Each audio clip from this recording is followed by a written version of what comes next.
Sri Dewi Manik Galih, Rahasia Struktur Alam Bawah dan Penyucian Jiwa. Hey bro and sis, kita lanjutkan lagi hikayat tentang Dewi Manik Galih. Kini tentang struktur alam bawah. Lontar Kutara Kanda Dewa Purana Bangsul tidak hanya menceritakan perjalanan suci Sri Dewi Manik Galih setelah melaksanakan pengorbanan sucinya, tetapi juga mengungkap bahwa prosesi Malaburau, pelarungan abu suci ke Samudra Jawa, merupakan sebuah peristiwa kosmis yang melibatkan seluruh kekuatan alam semesta. Atas sabda yang Bhattara Guru, para dewa, para rasi, serta kekuatan-kekuatan suci turun menuju Madyaning Arungan, pusat samudra, untuk menyambut perjalanan roh suci Sang Dewi. Perjalanan tersebut bukan sekadar penghormatan terhadap manusia suci, melainkan momentum ketika alam semesta kembali diselaraskan. Dalam perjalanan itu dijelaskan bahwa penyucian bumi Pretiwi dilakukan agar jalur spiritual Bali dan Jawa kembali tersambung, sehingga keseimbangan jagat tetap terpelihara. Secara lahiriah, manusia melihat prosesi pelarungan abu. Namun secara niskala, para dewa sedang membangun kembali fondasi bumi. Peristiwa kosmik ini bukan sekadar perjalanan biasa, melainkan sebuah misi agung untuk mengiringi pelarungan suci Malaburau demi menyambut arwah Sang Dewi Manik Galih yang telah mencapai moksa menjadi Batari Sri Murti. Kematian dan pengorbanan suci seorang insan di dunia mampu menggerakkan kesadaran kosmis, membuat para penghuni surga turun ke bumi demi sebuah ritual transendental. Misi suci penyucian bumi menghubungkan spiritual Bali dan Jawa. Mengapa samudra menjadi titik tumpu pertemuan para dewa?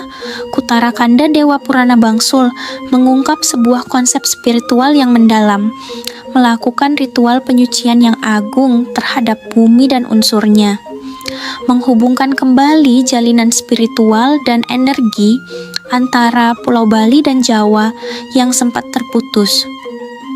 Mendengar kehendak suci dari Bhattara Guru, para dewa dan Ersi langsung merenungkan nilai-nilai luhur melalui yoga Ajnana, ilmu spiritual tertinggi. Dari kekuatan yoga inilah, visualisasi struktur alam bawah mulai tercipta dan diperkokoh kembali fondasi terdalam. Ketika para dewa turun ke samudra, mereka mulai menempati dan menjaga lapisan-lapisan bumi berdasarkan tugas kosmisnya. 1. Lapisan Bahatara Ananta Bohoga. Bahatara Ananta Bohoga, dewa ular naga, masuk ke dalam samudra dan melingkari dasar bumi.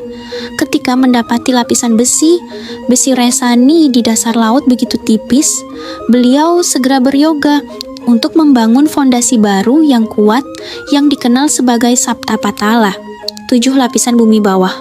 2. Lapisan Bedawang Nala. Lebih dalam lagi, Bhattara Kurmageni, dewa kura-kura api, jatuh ke lapisan ke-6 yang sangat dalam bernama Ancerawang Anuruwung ing bumi. Di stana ini, beliau mewujud menjadi raksasa sebesar bumi yang disebut Bedawang Nala. Tugas kosmis menahan beban bumi agar tetap stabil. Ikatan suci, tubuhnya diikat erat oleh Yang Naga Gombang. Mitologi geologis, jika Bedawang Nala bergerak atau bersin, maka air laut dan lempengan bumi akan berguncang, menciptakan fenomena lino ing jagat, gempa bumi. 3. Lapisan padat, jagat, watu item, bergerak ke lapisan yang lebih tinggi di atas dunia kura-kura raksasa, terdapat struktur alam yang menjaga kehidupan makhluk hidup. Di atas tanah Bedawang Nala, terdapat lapisan batuan padat setebal bumi yang disebut jagat watu hitam. Tempat ini berfungsi sebagai langit bagi dunia bawah. Penguasa, inti dari Sang Hyang Sitangsu. Penjaga, diiringi oleh pasukan Dewa Kalabuta dan Hyang Antapreta.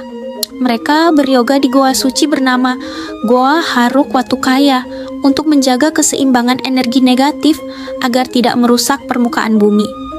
4. Lapisan langit pertiwi, Stana Sang Hyang Kala. Tepat di bawah lapisan batu hitam, terdapat wilayah udara yang dikuasai oleh Sang Hyang Kala. Melalui kekuatan yoganya yang agung, beliau menciptakan suar, cahaya garis miring sinar yang menerangi cuaca. Apah dan teja, kombinasi udara halus, angin, dan cahaya yang menjadi elemen dasar penting bagi kelangsungan hidup manusia di bumi. 5. Lapisan pasang surut segara Ahad. Di bagian paling atas dari struktur ini, mendekati permukaan samudra, adalah stana dari Sang Hyang Erwa yang berkolaborasi dengan Sang Hyang Harijati. Keduanya merupakan wujud manifestasi dari kekuatan Bhattara Wisnu, dewa pemelihara.